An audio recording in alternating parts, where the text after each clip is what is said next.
Jen, what are the drivers for an organisation to carry out an environmental and social due diligence? Acquisition have a risk component associated with the past and future activities as well as the environmental and social condition of the assets involved. Identifying and addressing these issues and liabilities can make a vital difference in raising the necessary funds, reducing regulatory risks, and also when preparing for a sale. In order to secure financing, a company will need to meet the lender standards such as the reviewed Equator Principle 4, the International Finance Corporation Performance Standards, and the supporting World Bank Group General EHS guidelines. The Equator Principle 4 will come into force on the 1st of October 2020, later than originally planned due to the COVID-19 pandemic. So in what way are Equator Principles 4 different from the third revision? The EP4 provide a greater emphasis on greenhouse gas emission, the need for human rights impact assessment, and free prior informed consent stakeholder engagement. They acknowledge the role of the EP finance institution to achieve the targets set out under the 2015 Paris Agreement. So when the Scope 1 and Scope 2 emission of a given project, that is your direct emission and those resulting from the purchase of electricity, generate above 100,000 tons of CO2 equivalent annually, then a climate change risk assessment has to be conducted. And we have a team who can conduct these. The EP4 also provide greater flexibility for the lender to enforce them in high-income countries such as the United States, which haven't signed the Paris Agreement, so no country is exempt now. How can a company prepare itself to ensure it complies with the Equator Principles?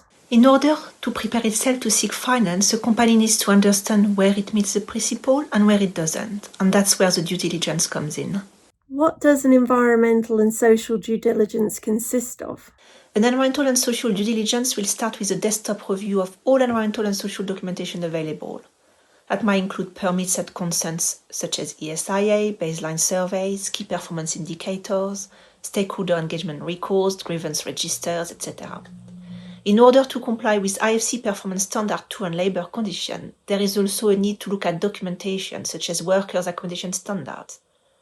Then a gap analysis is performed against the IFC performance standards.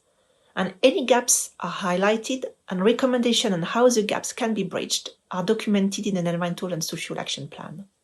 When would a site visit be required? After the initial desktop review of document, a site visit ought to be organized. This will allow findings from the desktop study to be ground truthed. It might also allow to fill some gaps, and in some instances, bring to light new information. For example, as part of the desktop review, we might have looked at an ESIA written 10 years ago prior to the building of a facility. At the time, there was no settlement in the area of interest. However, since then, immigration into the project area might result in the need to develop a resettlement plan to IFC Performance Standard 5, and that might have been missed from the desktop study only. For the site visit, you might want to bring a team of specialists, and that might include an expert to look at asset integrity or an expert in charge of investigating any soil and groundwater contamination through intrusive sampling. In summary, careful consideration of environmental and social requirements as part of a due diligence process is of particular importance to secure investment, and even more so in light of the upcoming EU mandatory obligations of disclosures and management of environmental and social governance risks for funds.